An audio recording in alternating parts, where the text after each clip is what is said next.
امام جعفر صادق علیہ السلام اللہ کے بندوں کو درس اخلاق دے ہی رہے تھے، اتنے میں آپ فرمانے لگے، اے لوگو، انسان جیسے اعمال کرتا ہے تو اس کی شکل دن بدن ویسے بنتی جاتی ہے، لیکن یہ تو اللہ کا کرم ہے کہ عام انسانوں کے نزدیک انسانوں کے چہرے واضح نہیں، لیکن عارف انسان کے اس اصل چہرے کو دیکھ پاتے ہیں۔ تو کسی نے عرض کیا، اے نواسائے رسول، اگر کوئی عام انسان کے اصل چہرے کو دیکھنا چاہے تو کیا کوئی طریقہ ہے؟ امام جعفر صادق علیہ السلام نے فرمایا، ہاں، میں نے اپنے بابا، انہوں نے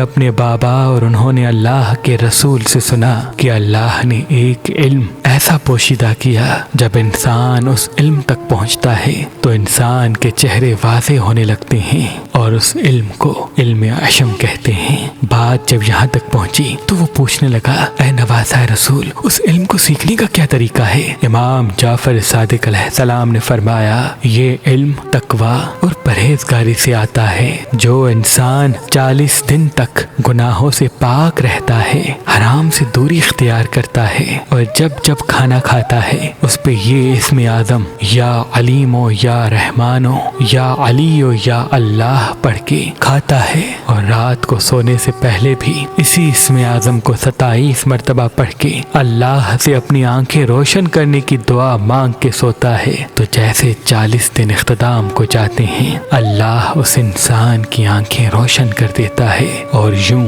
وہ عارف بننے کی پہلی سیڑھی پہ قدم رکھ کے انسانوں کے اصل روپ دیکھ پاتا ہے۔